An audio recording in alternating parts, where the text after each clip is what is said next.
Hello, I'm Professor St. Clair Sun, and this is the lecture video for Chapter 5, Life in the Soil. And I'm really excited about this lecture because it's going to be one of the highlights of the class.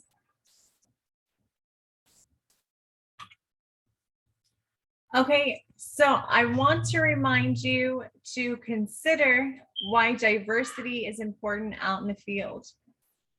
And I also want to bring your attention to an article that I've recently published in the Journal of Experimental Research. And this article has to do with growing mixed lots of seed. So in other words, growing two different varieties of seed at the same time at a field planting in order to help farmers spread risk. So the idea here is that you would plant one variety that's early flowering, and the early flowering trait is a drought escape mechanism. So if the plant can finish reproducing before the drought occurs, that would be a drought escape. And then the late flowering accession would do well if there isn't a drought. So by planting two varieties in the field, it helps farmers to spread risk. And this was particularly based on data that was collected in Burkina Faso, and that's in West Africa. So by the same token here, we can also use different varieties that maybe have early and late finishing times. We could also use different varieties that have different pest resistancies, and that can help farmers to spread risk when they plant crops.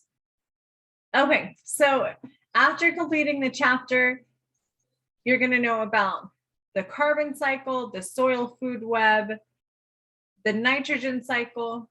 You're going to be aware of different soil organisms and how you can promote their growth, the best management practices for promoting soil organisms. Let's take a look. So in just 1 teaspoon of fertile soil, you could have 100 nematodes, 250,000 algae, 450,000 fungi, and 100 million bacteria. That is just mind-boggling, just in 1 teaspoon of soil. So let's take a look at some of the organisms that you're likely to encounter. Okay, so first of all, we have bacteria, and this one looks like it's a typical rod-shaped bacteria, and it has the flagellum. The flagella help the bacteria to move, or that allows them to be motile.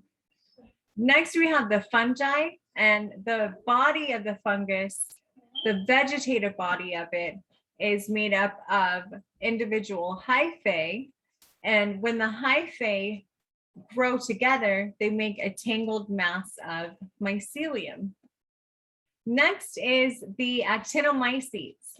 The actinomycetes are really interesting because they're bacteria, but they grow similar to a fungi. So as you can see here, they have this branching pattern similar to what you would see with the fungal hyphae. Next is algae. And then we have the protists. And here we have an example. It looks like maybe it is a paramecium and an amoeba. And the protists are similar to very small animals.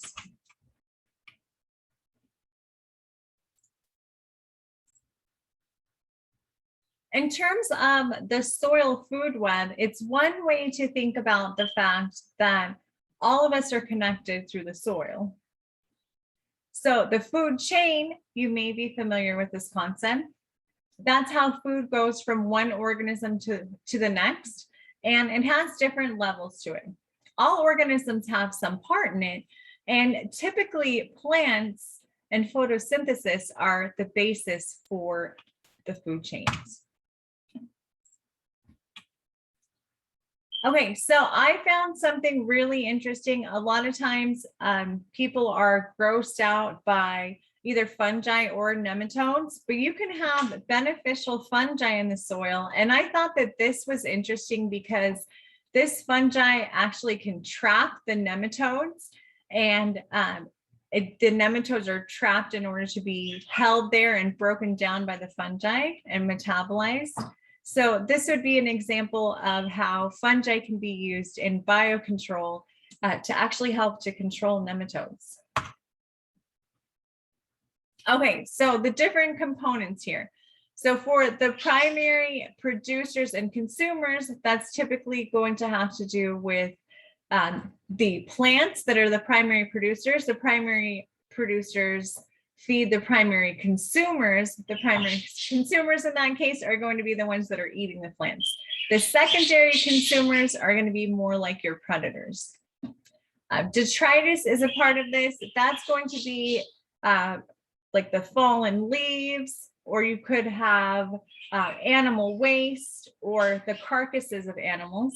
Decomposers, those are especially going to be the bacteria and the fungi that are responsible for breaking down the detritus into organic matter.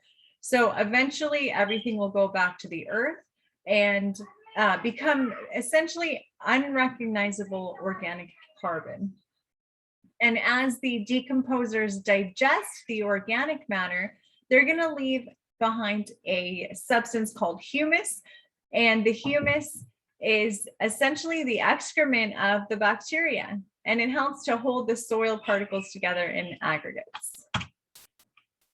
Okay, so we're interested in all of these different roles, including the producers, like the plants, the herbivores that eat the plants, predators that will eat the herbivores, parasites that may live on any of the plants' primary producers, like plants, or the primary consumers, like herbivores. They may even live on predators, right? So you can have ticks that are parasites, for example. And saprophytes are specifically responsible for breaking down plant matter. So you may have saprophytic fungi or saprophytic bacteria. And then there are the symbionts. The symbionts, as opposed to the bacteria, are going to have a beneficial association with the plants or other hosts. Okay, and then here's a representation here. So it looks like we have our plants, and you can see there's a little bit of detritus here on the surface because we've had some fallen leaves. This beetle is an arthropod that's going to be responsible for further breaking down the detritus into organic matter. Of course, we have the fungi here. The fungi are going to myceliate and also fruit and produce the mushrooms. We can see that we have grubs and insects that are going to make small channels throughout the soil, and even larger animals like the squirrel that are going to be responsible for churning and mixing the soil as they dig down beneath the surface. And then in this tiny little insight here, we have our fungi, algae, bacteria, and other small organisms such as protists that are doing things behind the scenes, often to help break down the nutrients and make them more available for plants, which are the primary producers. Okay, so getting a little bit more technical here, we have these terms of microflora and microfauna. So flora, we typically think of flora like flowers or plants, but microflora are going to be the bacteria and fungi. So what are bacteria anyway? Bacteria, those are single-celled organisms, and they're prokaryotic. That is to say that they lack a nucleus. And then fungi, those are made up of a mass of tangled hyphae. It kind of looks like a web, and we call that mass of tangled hyphae mycelium. Now, the actinomycetes, they can produce spores. They also will produce bodies that look like mycelium, but they're actually bacteria. And we're going to look at those in some more detail in this class. And then the algae, those are single-celled organisms, but really interesting because they're photosynthetic, kind of like plants. Okay, in terms of the microfauna, as I mentioned previously, the protozoans, are single-celled organisms, and they're animal-like. They're kind of like tiny plant or tiny animals. So you might think of flora and fauna as being like plants and animals. And in this instance, the microfauna are going to be similar to tiny animals. Okay, so let's take a look at this in a little bit more detail. And here we have some more different organisms that we can discover more about and how they fit into the soil food web. Okay, so the plants, those are going to be made up of the shoots and the roots. So the shoots, those are typically going to be the above ground portion, and then the roots will be the below ground portion. And most of our microfauna and microflora are going to be associated with the below ground portion. And that also is interesting to us because it's the soil food web. So that's the part that's in the dirt. Okay, so the plants are eventually going to decompose into organic matter. They're associated with bacteria that are going to help to mineralize that organic matter and allow the nutrients such as nitrogen to be available. They're going to be performing that function along with the saprophytic fungi. Those saprophytic fungi are breaking down the material. While the plant's living, we also have mycorrhizal fungi, and the mycorrhizal fungi will form a beneficial association with plant roots, and they're going to help the plant with drought tolerance and also with the uptake of phosphorus. So in general, the nematodes are going to be root feeders, so they'll be associated with this root zone as well. But we can also have beneficial or parasitic nematodes that are going to feed on things like aphids, thrips, the larvae of flies. So those can be used for biocontrol. Okay, and we have a couple of different categories here for our arthropods. So those are our insects, right? They're going to have that hard exoskeleton. And the arthropods can be divided up into the shredders. Those are going to shred organic matter like leaves. You also might have been aware of dung beetles. They're going to shred that material and then excrete it and exude it. And that plays a role in the aggregation of soil particles. Okay, there are also arthropods that are predators, and they may feed on things like nematodes or other insects. I should also mention the protozoa here as well that may be eaten by the nematodes. Okay, and then these arthropods that are predatory could be fed on by larger animals such as our birds and other animals like mammals.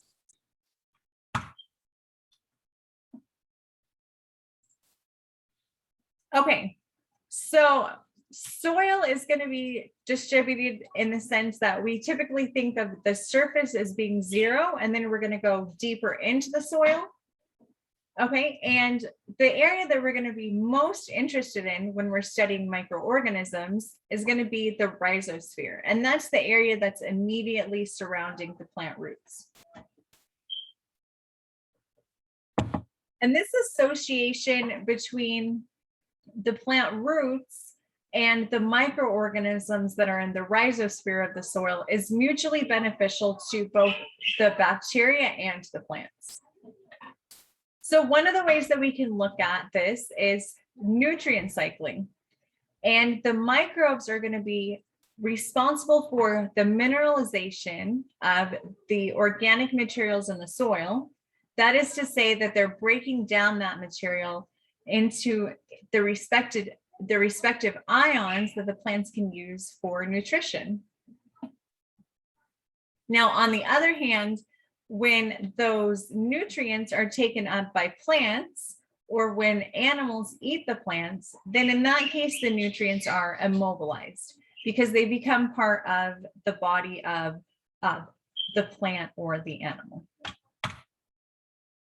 Okay, so we can see how this association between the amount of bacteria that we see and the rhizospheric zone is reflected in the data.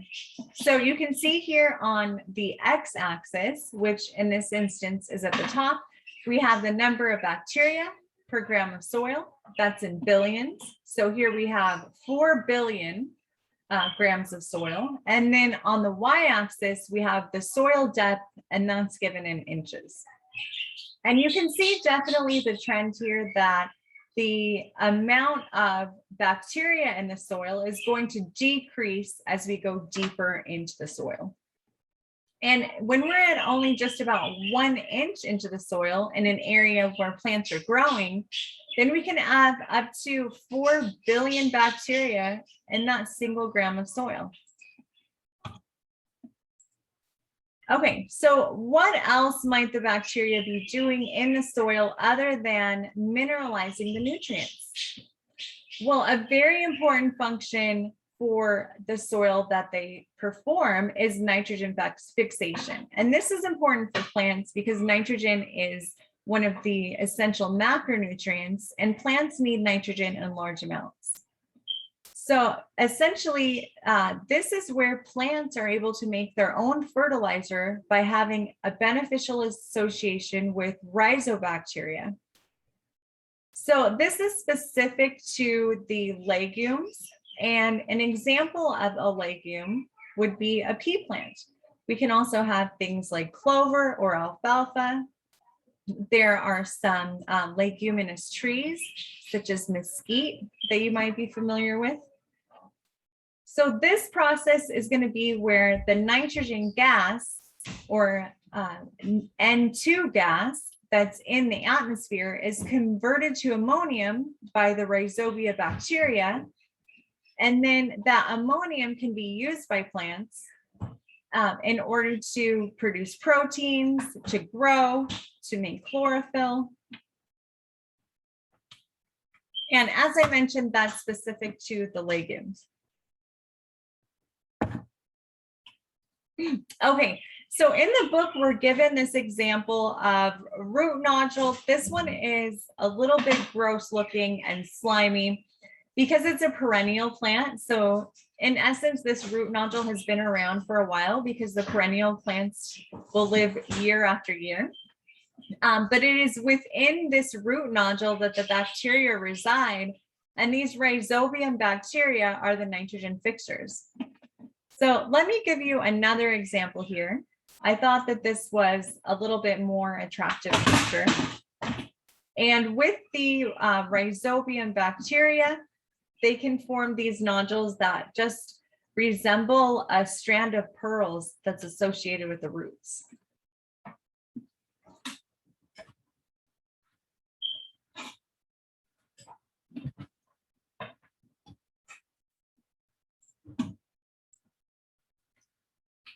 Okay, so mineralization is going to be where the nutrients are broken down into their respective ions, and those are going to be plant available nutrients. So on the other hand, if the nutrients are immobilized, they're unavailable to plants.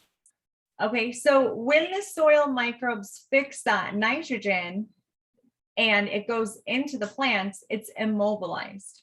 So that means it's not available to any other plants at that time. However, later on, when those plants decay, then they're going to form that pool of organic nitrogen.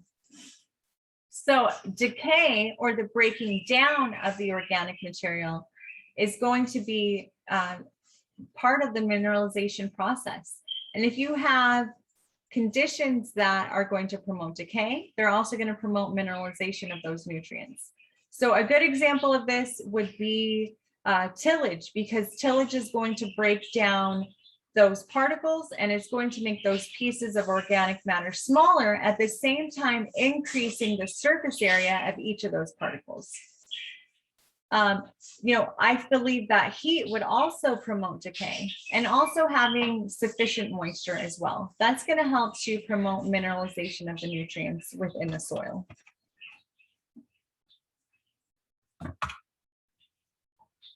Okay, so here's another representation of this, just to help to drive this point home. When you have nutrients that are immobilized, they're taken up in the body of organisms, whether they be microorganisms, plants, or animals. That creates the pool of organic compounds in the soil, and it's composed of macromolecules like proteins, carbohydrates, maybe some DNA and RNA, for example. Now, when that's broken down or mineralized, then you have just the ions left at the end. That's going to be the pool of organic compounds. And the examples that were given here, we have calcium, ammonium, nitrate, sulfate, and others as well. Okay, so it's important to note here that nitrification is an oxidation process. Nitrification basically means that the soil is being nitrified, or the soil is receiving nitrate. So here, because the ammonium is going to nitrate, or the nitrogen gas from the atmosphere is going to nitrate, that's an oxidation process. The hydrogen is taken off of the atom, or the compound, I should say, and then that's going to produce hydrogen ions in the soil. Okay, on the other hand, we could have denitrification. So that's going to be when the nitrate ions are taken back to ammonium and then to nitrogen gas. Basically, that means that the nitrogen is exiting the soil, or we could consider this as the nitrogen filtering out of the soil.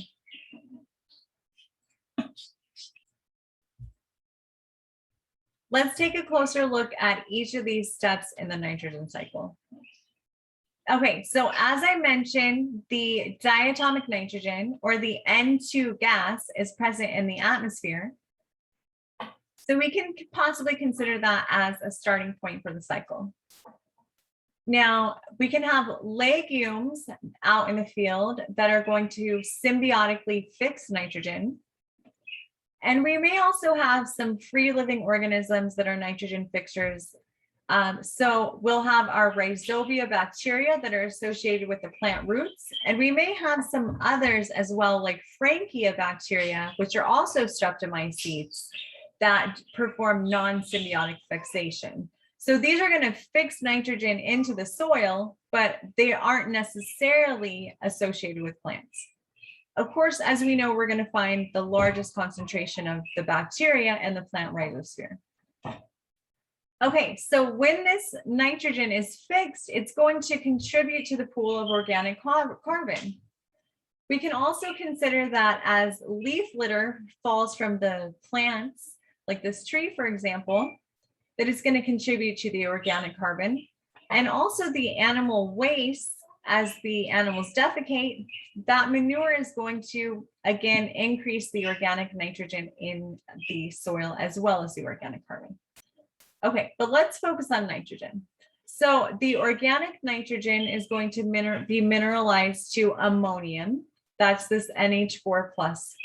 Some of that may be taken up by the tree, and in that way it's immobilized, so it's no longer available to other plants. Okay, as part of the oxidation process, the ammonium will be converted to nitrous oxide and also to nitrite. The nitrite here is the NO2-, and the nitrite is typically toxic. So if you have a high level of nitrite in the soil, that's going to be toxic to plants. Nevertheless, as the nitrate concentration is increased, which is the NO3-, that's part of the nitrification process. Now, the preferred form of nitrogen for plants is going to be ammonium, but plants can also readily utilize nitrate. So some of that nitrate may be immobilized by the tree as well. From there are denitrifying bacteria, such as our streptomyces, that will take this nitrate and reduce it back to ammonium and eventually to nitrogen gas as well.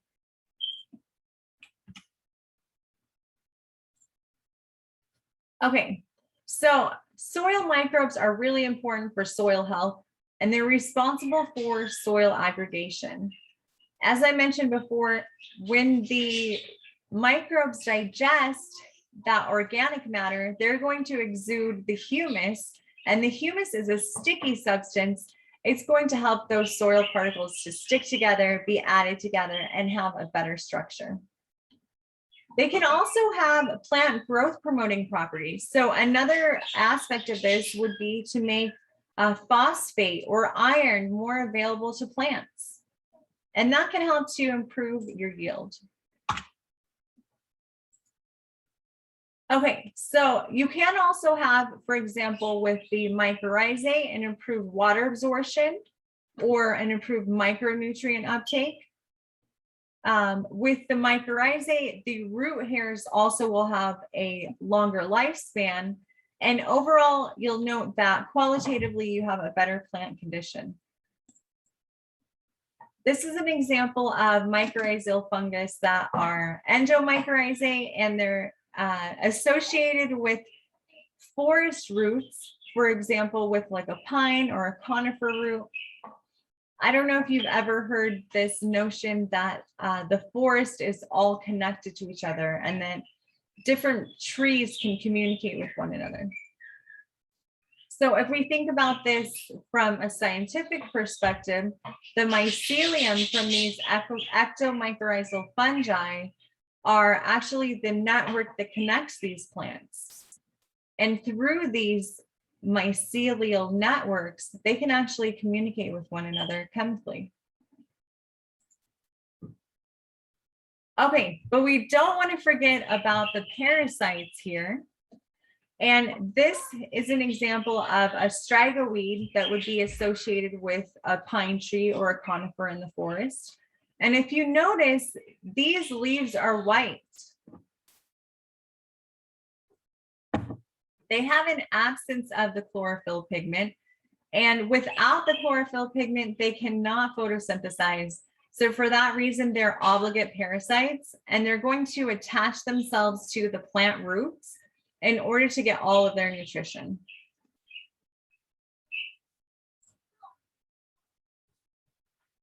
Okay, so I mentioned the plant growth promoting bacteria. You may have bacteria that will produce plant hormones like zeatin, which is a cytokinin, or other vitamins. I'm thinking specifically about flavonoids, and flavonoids are important compounds for seed germination as well as for reproduction in plants. Okay, in return, the plants are going to provide organic matter, which is a food source for the microbes. In regards to that, let's take a closer look at the carbon cycle, which is directly related to organic matter. As I mentioned before, the plants are going to be the primary producers, and they're going to take in the CO2 for photosynthesis. And of course, we know that they will also use sunlight for energy. So the primary producer, which is the plant, is going to contribute to the organic and the organic carbon in the soil by dropping its leaves, or even when it dies and decays, then it's going to contribute to that organic carbon. It's also going to be fed on by the primary consumers like those herbivores. So here our example is the rabbit.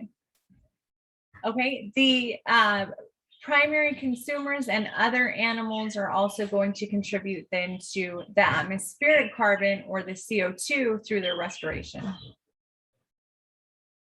Now, when the plant decays and also when the animal decays, that's going to contribute to the soil organic matter. And we can also consider that when the animals defecate, that will contribute to the soil organic matter or the carbon as well. As these animals and their waste decay, then that's going to contribute to the soil organic matter and also to the mineral carbon.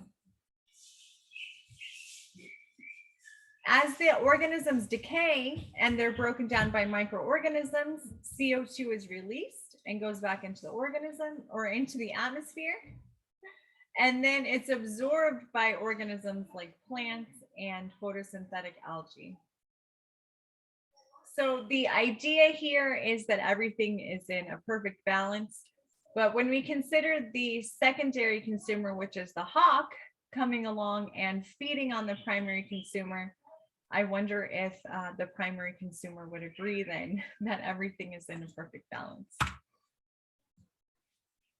Okay, so another interesting thing here that's happening in the soil as things are broken down and mineralized is that we can have bioremediating bacteria and fungi. For example, there are methylobacteria that can break down hydrocarbons like oil spills. And there are some yeasts and rubrobacteria that can break down radioactive materials.